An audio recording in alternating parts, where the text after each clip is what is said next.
Glória a Deus. Eu queria começar fazendo uma pergunta para você.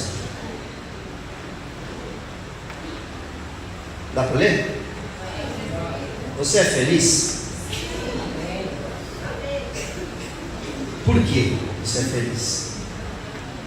Não é? Ser feliz geralmente tem um porquê. Amém? Geralmente tem uns porquês. E no mundo, felicidade geralmente está conectada com o quê? Tem dinheiro. Estou com dinheiro, então estou feliz. É o ditado popular que diz que dinheiro não traz felicidade, manda buscar, né? Geralmente a felicidade está conectada com o dinheiro. Mas será? Por que os multimilionários se suicidam? Por quê? Porque pessoas às vezes têm tudo, mas estão reclamando. E é engraçado conversar com gente rica. Eu converso com muita gente rica. E aí, como é que tá as coisas? Está sempre ruim, irmão. Está sempre ruim. Nossa, mas está difícil. Nossa, a crise está complicado. Nossa, está ruim. O cara está andando de BMW X8, está andando de Santa Fé, só de carrão, BMW, Audi, só de 0 quilômetro, blindado, mas está sempre ruim. É interessante, não tem paz. A Bíblia diz que o pobre dorme sossegado, mas o rico não tem paz quando deita no travesseiro. Está sempre preocupado com o sequestro, preocupado com será que eu vou continuar, conseguir manter a posição? Então tem muito pouco a ver ser feliz com condição financeira. Então vamos lá, umas perguntinhas aqui para nós refletirmos. Quem quer ficar rico?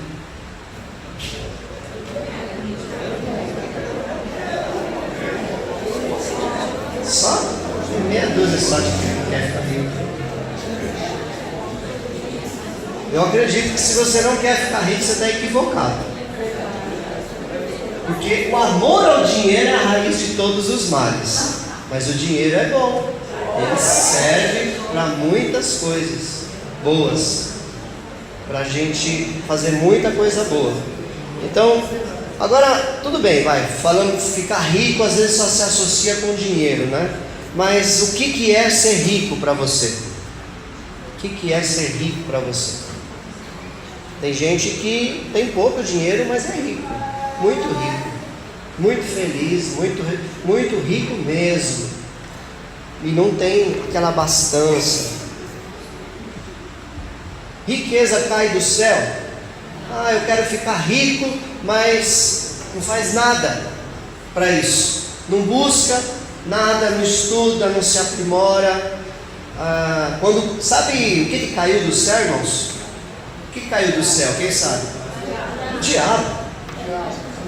O que caiu do céu foram os anjos caídos e Satanás.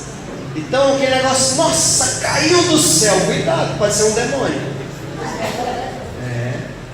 A necessidade do esforço, a necessidade. Quantas pessoas ganharam? Tem várias reportagens sobre isso. Eu tenho um exemplo, conhecido meu, ganharam na loteria, na Mega Sena, e rapidamente perderam tudo. Ele achou que o dinheiro não acaba. Viveu como o jovem lá que pediu a herança para o pai, viveu dissolutamente. E uma hora acaba, você precisa manter isso. E por fim, a última pergunta. Pulou. Volta.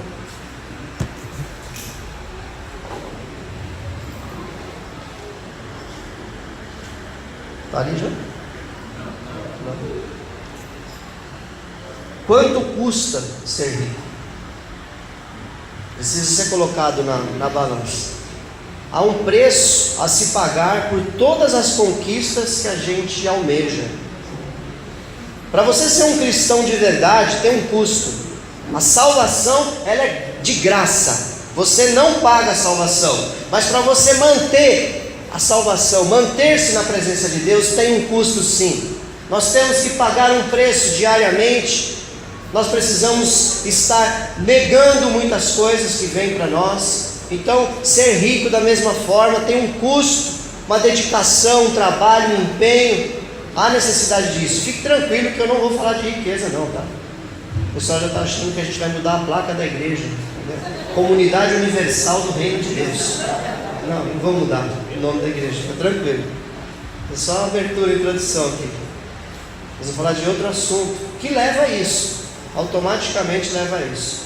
Mas há um preço a se pagar, e tem pessoas hoje com seus 60 anos de idade e olham para o preço que eles pagaram para chegar onde eles chegaram, e eles dizem assim: se eu pudesse voltar atrás eu não faria igual, porque eu perdi minha esposa, eu perdi meus filhos, eu perdi minha saúde, eu perdi a minha vida, minha conta está recheada, eu tenho iate, eu tenho apartamento de cobertura, eu tenho tudo, mas eu não tenho felicidade, eu não tenho as pessoas que eu amo do meu lado. Ele é uma pessoa sozinho e não confia em ninguém, porque todo mundo que se aproximou dele até então foi por causa da riqueza dele. Então ele não tem sinceridade nas amizades. Então custa caro muitas vezes isso. Qual que é a minha humilde opinião? Ser feliz é não sentir, fala assim, sentir falta de nada. Não é não ter falta de nada, é você não sentir. É estar resolvido consigo mesmo, com as pessoas e principalmente com Deus. É não ter nas pessoas, objetos ou em momento que vivo a fonte da felicidade. Uma pessoa feliz não depende das circunstâncias. Para mim, ser feliz é isso. Você se sente feliz. Não importa o que está acontecendo, você se sente feliz. Há momentos de agonia, como Jesus passou.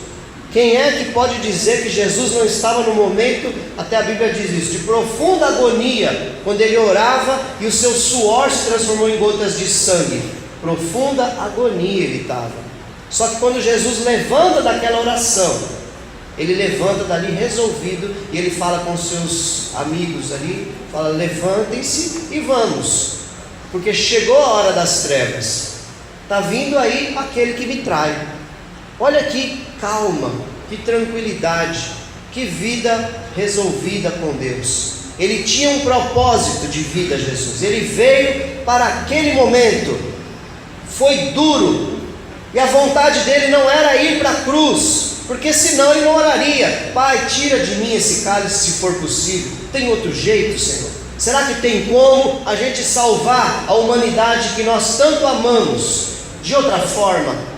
Contudo, Senhor, não seja feita a minha vontade, mas seja feita a tua. Isso te traz estabilidade, quando você deixa que a vontade de Deus se sobreponha à tua própria vontade. Com isso, você não fica reclamando da situação, não fica preocupado, porque você pôs na mão de Deus. Tenho percebido, tenho buscado viver isso, e quanto mais eu me descabelo, pior a minha vida fica. Então o que eu aprendi? Eu aprendi no curso de teologia uma matéria que chama joelhologia. Não tem essa matéria. Joelhologia. Joelho. Você vai lá no joelho de oração, dobra o seu joelho e começa a colocar tudo lá. Senhor, problema 1, 2, 3, 4, 5, 6, 7, 8, 9, 10. Chora. Não é que você não se preocupa, não me interprete errado. Preocupo bastante. Só que eu coloco lá, essas coisas não são a fonte da minha felicidade. Eu deixei de buscar no sucesso alheio, no sucesso das coisas, a realização pessoal. A minha realização pessoal está resumida num só ponto: fazer a vontade de Deus nessa terra. Amém. Se eu estiver fazendo a vontade de Deus, eu estou cumprindo o meu propósito, o meu chamado. E ainda que tudo não dê certo, irmãos, Jesus, olha direitinho, lê a Bíblia com atenção. Olha para Jesus, você vai ver que aparentemente foi um fracasso. Jesus só tinha 12 amigos e um era um grande traidor ainda. E na hora da cruz foi todo mundo embora. Ele ficou sozinho, só com João e com as mulheres. Então um traiu, 10 fugiram e um ficou lá. Aparentemente não deu certo o ministério dele. Nós não podemos avaliar sucesso em circunstâncias. Por isso que a gente se torna infeliz se dependermos das coisas, das pessoas ou do momento para sermos felizes. Então, uma pessoa feliz não depende das circunstâncias, amém? Não depende da sua conta bancária, não depende da sua saúde física, não depende das pessoas estarem te apoiando, não depende do seu cônjuge fazer o que você gosta, dos seus filhos atenderem ao esforço que você teve a vida toda por eles. Não depende. Você não pode esperar nessas coisas a fonte da sua felicidade. E a Bíblia Sagrada, ela traz um alerta bem grave sobre busca ao dinheiro. Olha só, o amor ao dinheiro, é o amor ao dinheiro, não é o dinheiro. Quem ama o dinheiro jamais será o suficiente. Quem ama as riquezas jamais ficará satisfeito com os seus rendimentos. Eclesiastes 5:10, Salomão que disse isso. Quem ama as coisas nunca vai ser feliz, porque as coisas não te dão retorno. Dinheiro não te dá retorno. Ações das pessoas, elas trazem alegria, mas não é isso que vai te dar o retorno. O nosso retorno, ele só pode vir de Deus. Esse não falha. E o outro versículo, que o ganancioso, é até engraçado, tem tanta pressa de ficar rico que nem percebe que a pobreza está chegando. Ganancioso, aquele que quer ganhar a qualquer custo. Ele busca a qualquer custo. Ele não se importa com a ética, não se importa com a moral, com valores. O que importa é que ele está ganhando. E aí, quando ele menos vê, a pobreza chegou. O crente, ele tem nas suas mãos o maior poder, que é a palavra de Deus. A palavra de Deus, ela nos ensina o caminho da felicidade, igreja. Você quer ser uma pessoa feliz? Amém. Então você encontra na Bíblia. É interessante que algumas pessoas acham que é antiquado orar e ler a Bíblia, que na Bíblia você não vai encontrar soluções. Tem hoje todos os coaches, todos os palestrantes, eles usam princípios bíblicos. A maioria de Salomão, que a Bíblia diz que num sonho Deus aparece para ele e fala o que você quer. Ele fala: Senhor, eu quero sabedoria para conseguir governar esse seu povo que é tão grande. Nós temos na mão a maior fonte de sabedoria da história, que é a Bíblia Sagrada.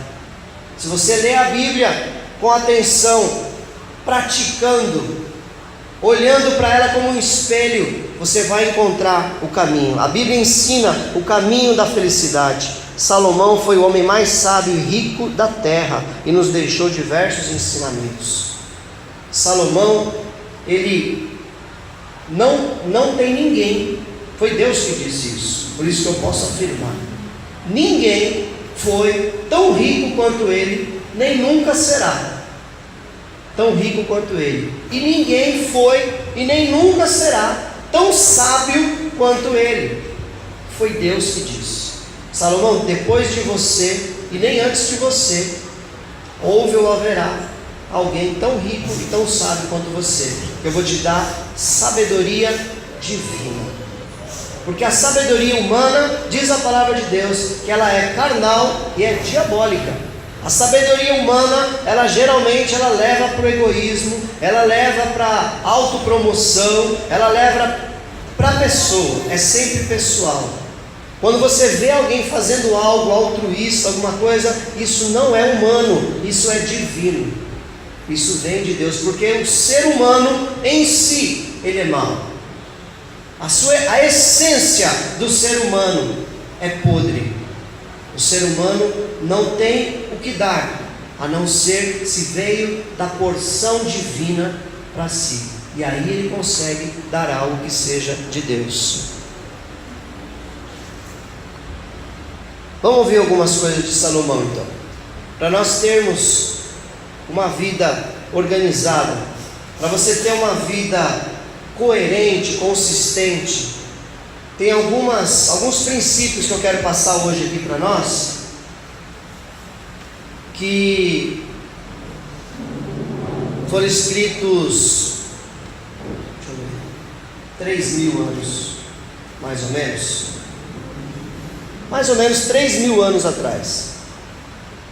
Mas tem uma sabedoria profunda nesses escritos, e olha que isso aqui é só uma pincelada do que Salomão aprendeu. A Bíblia diz, irmãos, que Salomão foi tão sábio que ele estudou sobre ciência, física, astronomia, medicina. Salomão não só escreveu conselhos de como você ter uma vida melhor. Salomão escreveu diversos livros que nós não temos acesso, talvez os judeus tenham lá, sobre ciência, sobre tecnologia. Aí fala tecnologia, o pastor está pensando que tinha computador naquela época? Quem pensa que tecnologia é coisa elétrica? Não, tecnologia é você pegar uma coisa que era feita de um jeito e você tecnologicamente melhorar aquilo. Então quando criaram lá vamos dizer, na guerra tinha lá os portões da cidade, pesadões, difíceis de entrar, e ali eles vinham com os soldados e batiam com o ombro. Aí algum inteligente, ele falou assim: vou criar uma coisa mais tecnológica do que a força dos soldados. E ele pegou um tronco, colocou algumas alças nesse tronco, e aí os soldados vinham com esse tronco e batia nos portões da cidade. O nome desse tronco é ariete, e derrubava mais facilmente. Isso é tecnologia. Então, tecnologia é isso, é você melhorar alguma coisa. Então, uma primeira coisa que eu quero te dizer, e a primeira justamente para você ouvir as próximas: ouça conselhos. O homem humilde é aquele que para ouvir. Para ouvir uma criança, para ouvir um velho, para ouvir alguém que teve mais experiência que você, ou alguém que já passou por aquela situação. Ouça, pare para ouvir, não já venha com a opinião formada, escute mais, porque a Bíblia diz assim: ouça conselhos e aceite instruções, e acabará sendo sábio. Provérbios 19:20. Uma característica de alguém sábio, inteligente, humilde, é aquele que para ouvir. Não importa a sua condição. De repente você tem mais condição financeira do que uma outra pessoa, e aquela outra pessoa vem te trazer um conselho. No mínimo, você tem que parar para ouvir. Pode ser um conselho na área financeira. Aí você olha: mas você é um lascado na área financeira, ele vai querer me dar um conselho? O humilde para ouvir. Agora, se você vai fazer, você vai buscar em Deus, mas você vai ouvir, porque ao ouvir, até algo tão tolo, às vezes alguém vem te falar uma tolice, mas você escuta aquela tolice e você faz assim: jamais eu vou fazer isso. Você ouviu, discerniu, avaliou e decidiu. Isso é importante. Ouça conselho e aceite instruções. Geralmente a gente vai ouvir alguém que tem algo a nos acrescentar. Sem conselhos os planos fracassam, mas com muitos conselheiros há sucesso. Nós conhecemos mais como: na multidão de conselheiros há sabedoria. Então não ouça um só. Ouve um, tem uma decisão importante para tomar? Ouve um, ouve outro. Ouça mais. Por isso que Deus te deu 2 ouvidos e uma boca. Os 2 ouvidos não servem para segurar o tico e o teco, eles são para ouvir. Precisa ouvir mais, falar menos. E por fim, o homem sábio pensa antes de falar, por isso o que ele diz convence mais. Então, ao você obter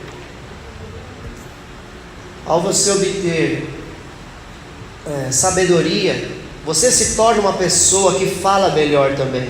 As suas palavras convencem mais, porque você fala com sabedoria. E para você atingir isso, você precisa ter ouvido.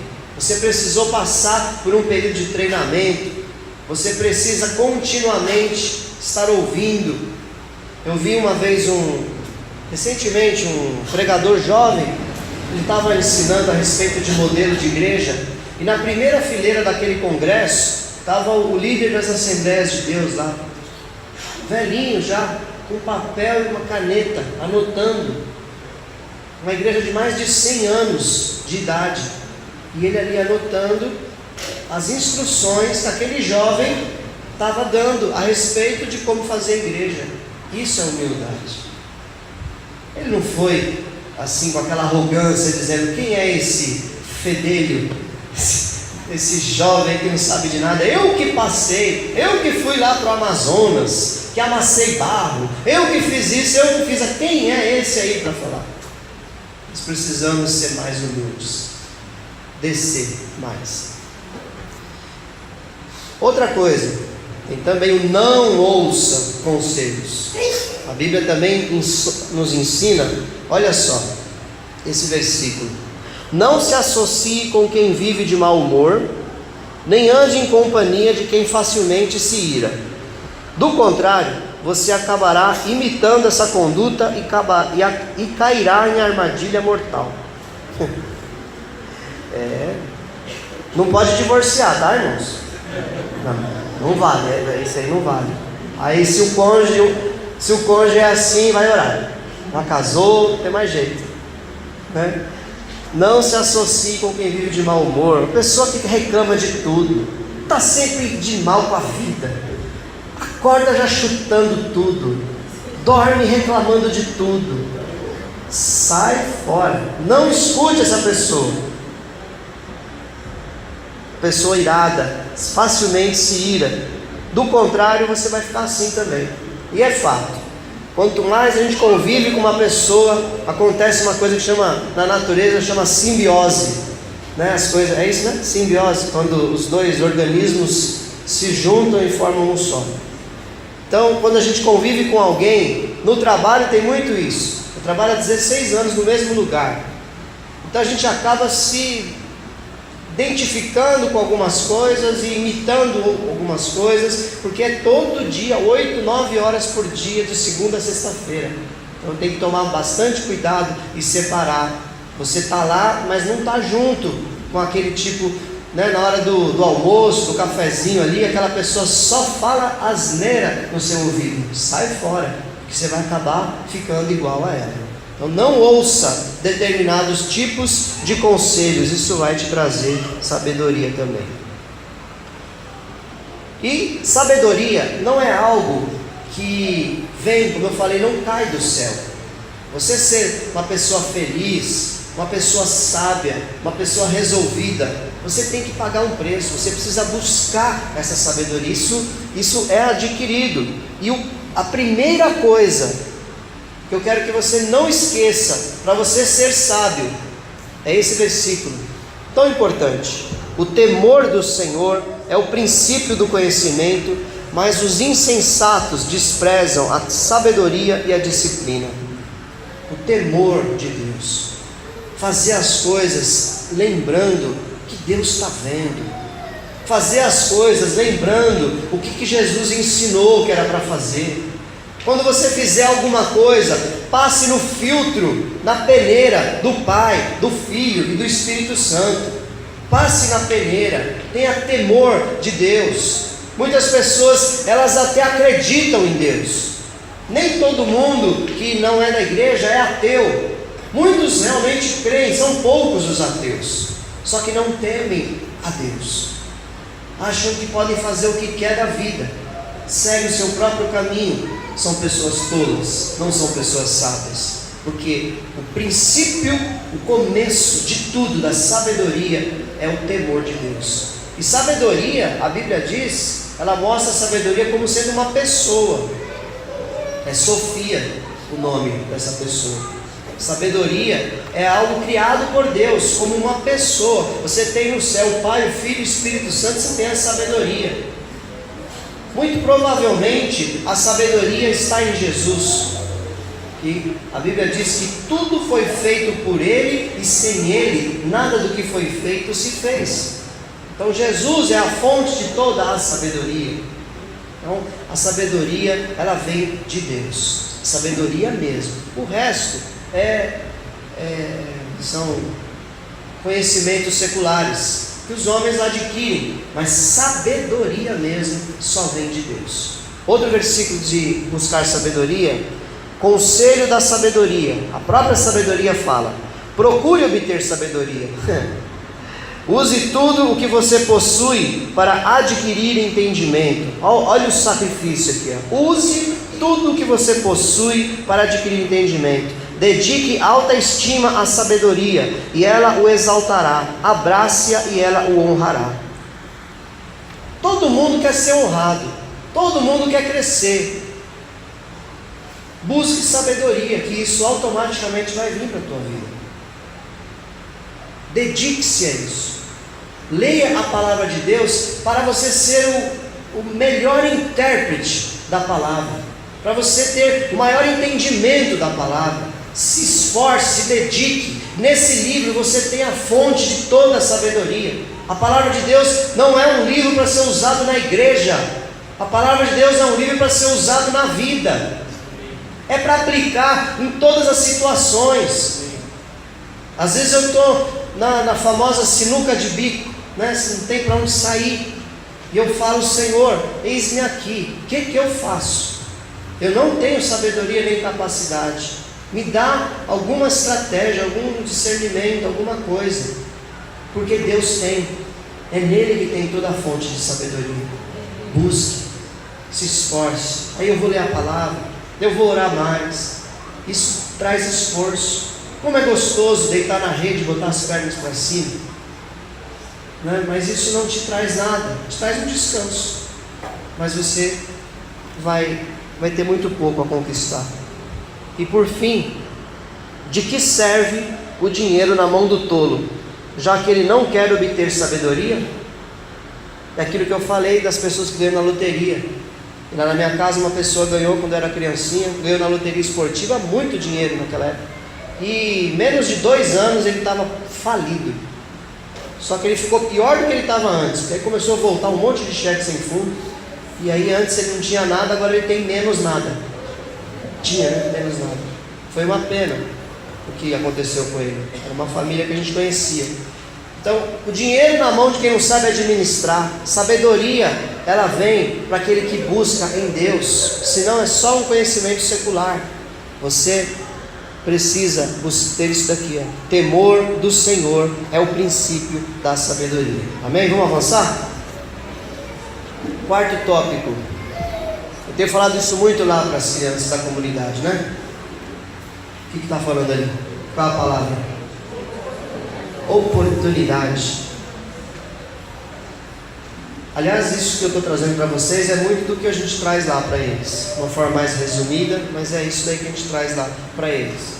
Aproveite as oportunidades.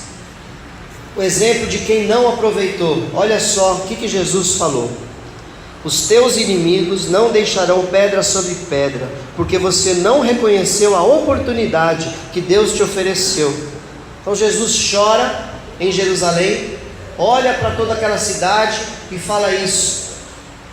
Quantas vezes Deus quis ajudar?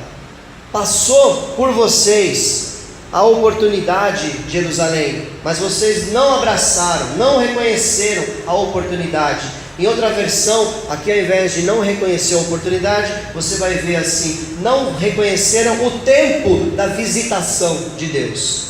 Então Deus visita as nossas vidas. Deus é onipresente, Ele está em todos os lugares ao mesmo tempo. Porém, Deus visita a sua vida em determinados momentos, situações, e se você não estiver atento, você perde. Ele passa aquilo para outra pessoa vai pegar a tua bênção, sim. Então Jesus aqui ele dá um exemplo de alguém que não aproveitou a oportunidade. Agora, o Salomão foi esperto. Naquela noite, Deus apareceu a Salomão e lhe disse: peça-me o que quiser e eu lhe darei. Salomão falou: dá-me sabedoria e conhecimento. Então Salomão aproveitou a oportunidade. O que será que você pediria se Deus aparecesse para você com esse cheque em branco, dizendo: pede o que você quiser? Talvez o mineiro ia pedir um queijo. O que você pediria para Deus? Deus falou: Salomão, porque você pediu sabedoria e não pediu a cabeça dos seus inimigos ou muito dinheiro, eu vou te dar maior sabedoria que já existiu e nunca haverá maior do que você. E além disso, porque é automático, Deus falou algo aqui para Salomão, mas por quê? A própria sabedoria que traz isso. Além disso, Salomão, da sabedoria, eu vou te dar, os seus inimigos não vão te vencer, e você vai ser o homem mais rico dessa terra, e mais honrado dessa terra, porque sabedoria traz honra. Reis de todas as nações vizinhas, eles vinham até Salomão, porque eles ouviam aquela fama. Nossa, mas como é aquele palácio? Me disseram que os jardins são lindos, que os funcionários trabalham de uma forma tremenda, que a cidade é super organizada, de que tudo funciona perfeitamente. E eles iam lá com presentes para Salomão, para aprender de Salomão toda aquela sabedoria.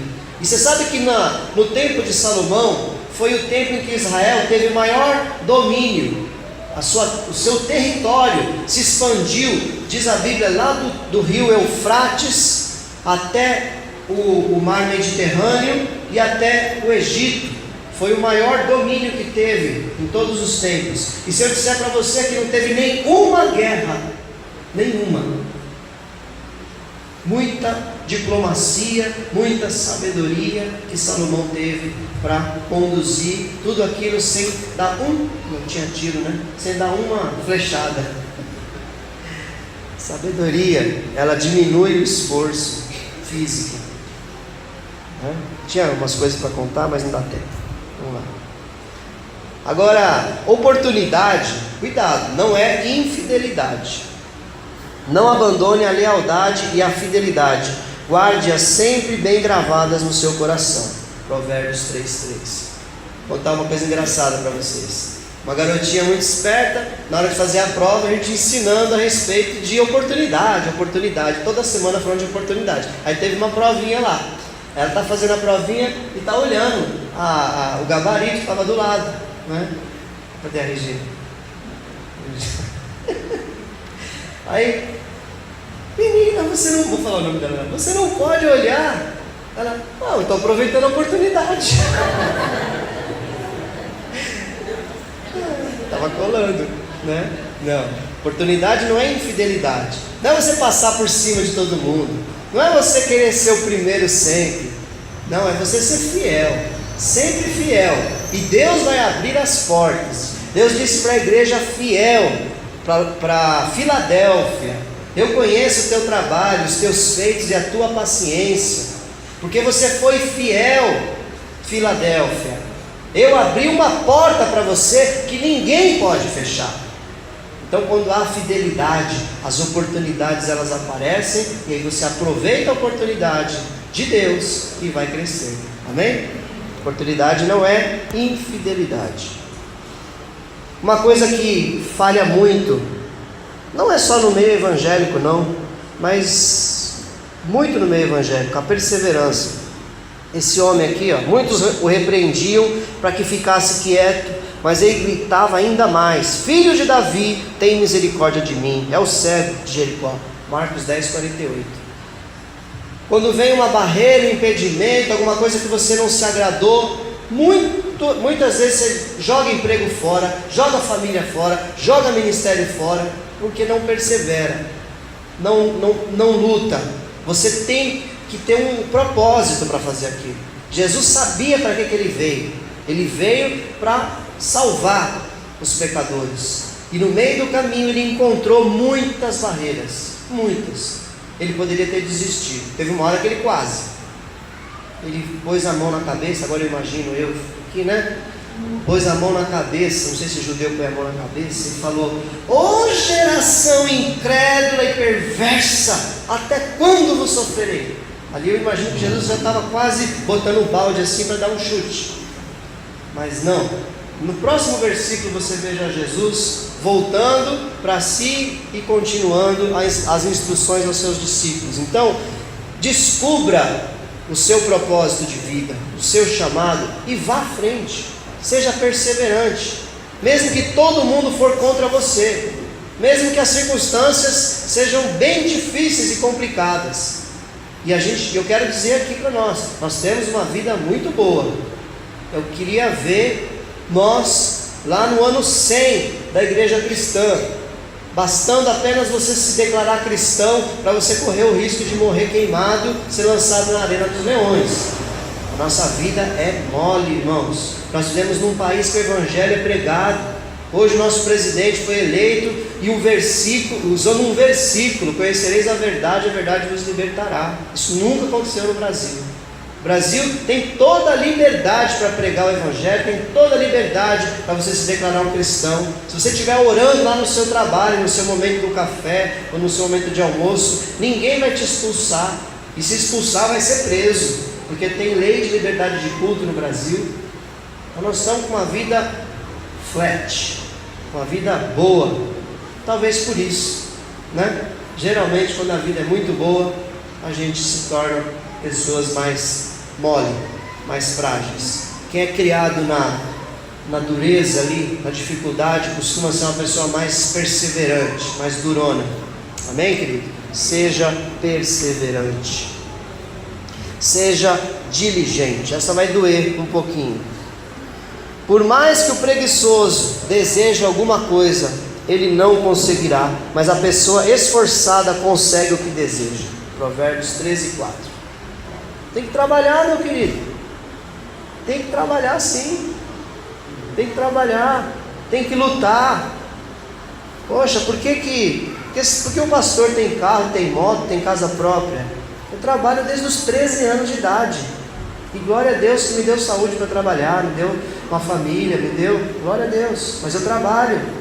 Trabalhe, se esforce, busque, seja diligente. Não é dirigente, é com L, diligente. A palavra diligente quase ninguém conhece. A palavra diligente é esforçado, trabalha duro. Isso é ser diligente. Então, o contrário do preguiçoso. Pessoa esforçada é pessoa diligente. Outro versículo de Salomão: as mãos preguiçosas empobrecem o homem, porém as mãos diligentes lhe trazem riqueza. Provérbios 10:4. Então, automaticamente a riqueza vem para aquele que é esforçado, trabalha duro. Eu já falei isso daqui. O fato da pessoa até quebrar, ela falir, se ela é uma pessoa diligente, esforçada, ela vai fazer de novo. Eu dei o exemplo da Honda, que hoje é uma mega empresa no mundo, mas o senhor Honda quebrou, se eu não me engano, 3 vezes. Ele faliu 3 vezes. Ele passou por 2 guerras, a Primeira e a Segunda Guerra Mundial, e ele quebrou 3 vezes. Mas olha o tamanho da empresa Honda que está aí, porque ele foi diligente. E nem é cristão, que eu saiba.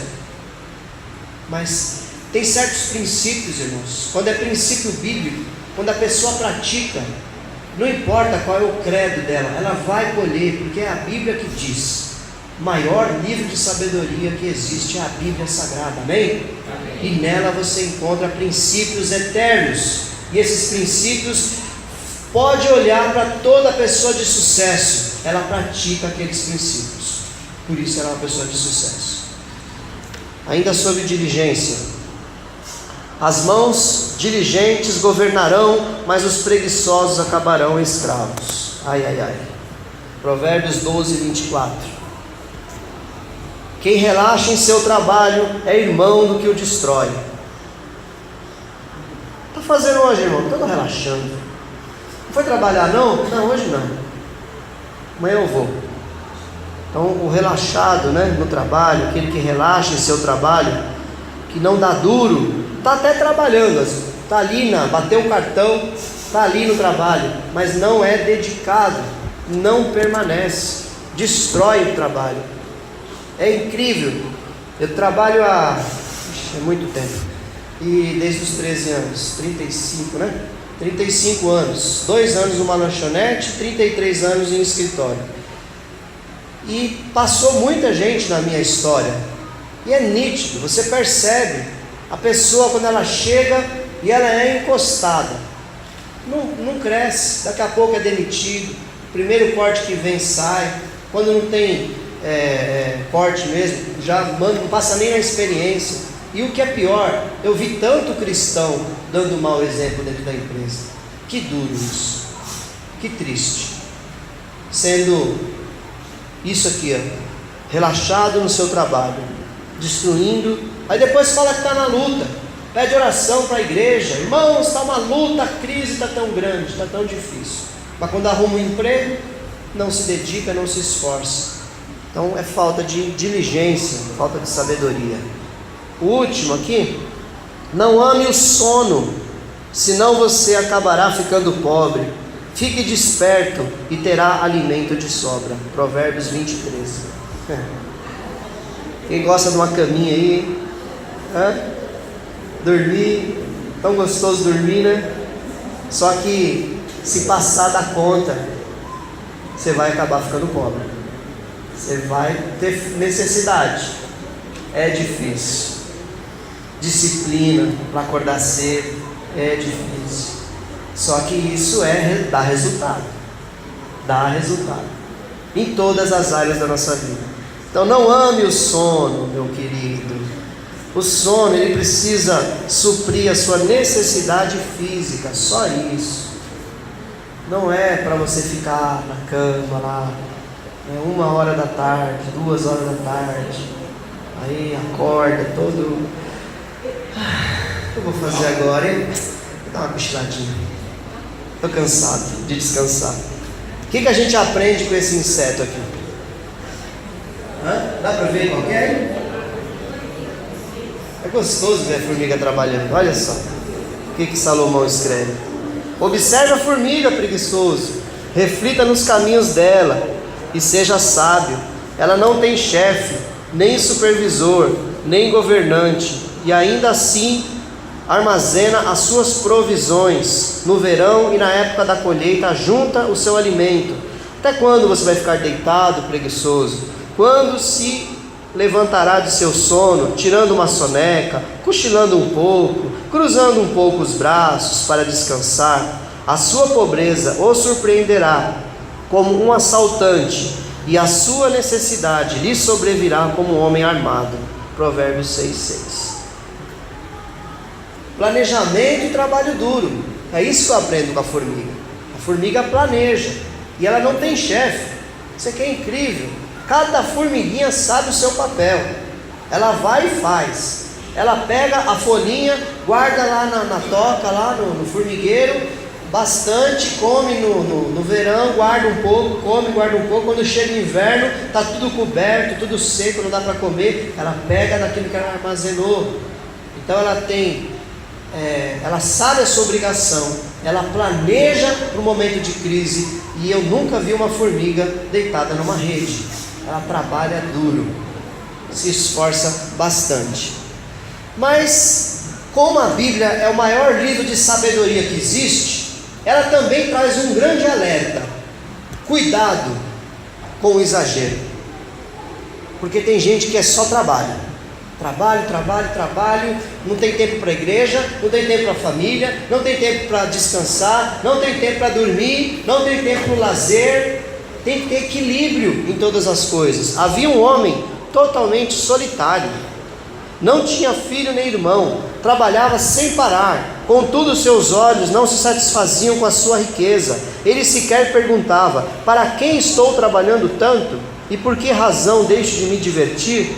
Isso também é um absurdo, é um trabalho demais ingrato. Eclesiastes 4:8. O exagero também não é não é coerente, não é correto. Você tem que trabalhar e desfrutar do seu trabalho. Você tem que trabalhar e desfrutar junto com a sua família, desfrutar a sua família. Tem que ter o seu tempo de descanso. Cuidado com isso. Tem gente que deixa de vir para a igreja, deixa de fazer um passeio com a família para trabalhar. No fim, vai ficar com esse homem, no fim da sua vida, solitário, não tem ninguém. Porque a vida dele ou dela foi só trabalho. Quando chega no fim da vida, não tem o que compartilhar. Viva, estou acabando, irmãos. Viva com excelência, a Bíblia também ensina. Você conhece alguém que faz bem o seu trabalho? Saiba que ele é melhor do que a maioria e merece estar na companhia de reis. Provérbios 22, 29. É legal a gente ver pessoas dedicadas na igreja, pessoas dedicadas no trabalho. Geralmente, essas pessoas estão numa posição de honra. Estão perto dos reis, dos líderes, dos presidentes. Estão sempre sendo honradas. Por quê?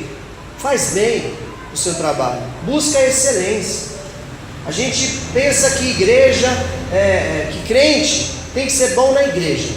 Eu tenho que ser o melhor pregador, eu tenho que dar a melhor aula para as crianças, melhor diácono, melhor cantor, músico, melhor intercessor. Nós temos que ser o melhor auxiliar administrativo, melhor coordenador, temos que ser o melhor auxiliar geral, temos que ser o melhor em tudo que nós pusermos as mãos para fazer, porque você tem na sua mão o maior livro de sabedoria, que é a Bíblia Sagrada, e você tem o Espírito Santo de Deus para te capacitar e te dar a sabedoria do alto, para você se destacar ali na sua função. Se destaque. Precisamos de crente presidente, governador, vereador, deputado, senador. Precisamos de crente diretor de escola. Precisamos de crente dono de grandes empresas. Precisamos de crente em todas as áreas do Brasil. Viva com excelência. Não se conforme com o pouquinho. Busque cada dia mais, um pouquinho mais. Estou falando de você ser mais, de você crescer mais, de estudar mais. E não faz do estudo também a sua... Tinha um funcionário que ele tinha 16 cursos, se não me engano, 15, 16 cursos, dos mais diversos cursos. Só que foi demitido, porque não fazia direito o trabalho. Não adianta nada também, estuda, mas não se dedica ali naquilo que é a obrigação principal também. Então faça o melhor. Se você é um auxiliar administrativo lá na sua empresa, seja o melhor auxiliar administrativo. O chefe vai ver você vai se destacar. É isso que Salomão quer dizer. Ele vai estar na companhia de reis. Então aqueles que estão no governo, eles percebem a sua diferença. E a Bíblia diz isso há 3.000 anos. E tem gente que precisa fazer faculdade para aprender isso. 8. Avance. Olhe sempre para frente. Mantenha o olhar fixo no que está diante de você. Veja bem por onde anda e os seus passos serão seguros. Não se desvie nem para a direita nem para a esquerda. Afaste os seus pés da maldade. Provérbios 4, 25 a 27. Aqui a gente aprende com Salomão a diferença de perseverança e de avançar. Perseverante é aquele que não desiste. Então vem uma barreira, ele continua. Esse aqui é o que olha para frente, é o que avança. É alguém que busca um alvo, que busca um objetivo, que está sempre olhando para algo a ser conquistado. Ele tem um propósito de vida. A gente fala sempre disso aqui. Qual é o seu propósito de vida? Avance em direção a esse propósito. Quando você tem uma meta, você não vira nem para a direita nem para a esquerda. É isso que ele quer dizer aqui. Você vai em direção a um objetivo. Então precisamos buscar sempre esse objetivo.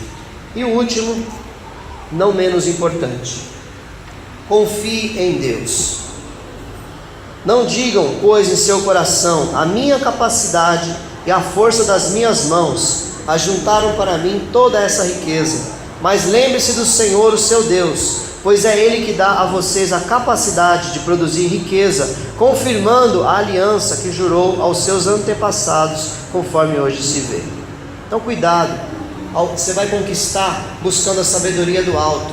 Posso ouvir um amém? Amém. Você vai crescer, você vai ser diferente, você vai ser uma pessoa destacada, especial. Mas quando você estiver lá, não se esqueça que quem te pôs lá foi Deus. Foi Deus que te pôs lá. Vem dele. O sucesso vem dele. E Salomão diz assim: é melhor ter pouco com temor do Senhor do que grande riqueza com inquietação. Não é? Então é melhor você até não ter tanto, mas você teme ao Senhor. Você sabe que você está no centro da vontade de Deus. Você confia que aquilo que você tem é o que Deus teve para te dar, que é o melhor. Você é uma pessoa feliz, uma pessoa resolvida, uma pessoa que confia em Deus, procura ser sempre o melhor em tudo que você faz, e aquilo que vem na sua mão, você é grato ao Senhor por aquilo que você tem na sua mão. Você teme, confia, dedica a sua vida ao Senhor. Amém? Salomão nos disse isso também há 3.000 anos atrás. Então, resumindo, ouça conselhos, fuja de certos conselhos, aproveite as oportunidades, seja perseverante, busque sabedoria, seja diligente, que é esforçado, viva com excelência, avance sempre e confie a sua vida e felicidade ao Senhor.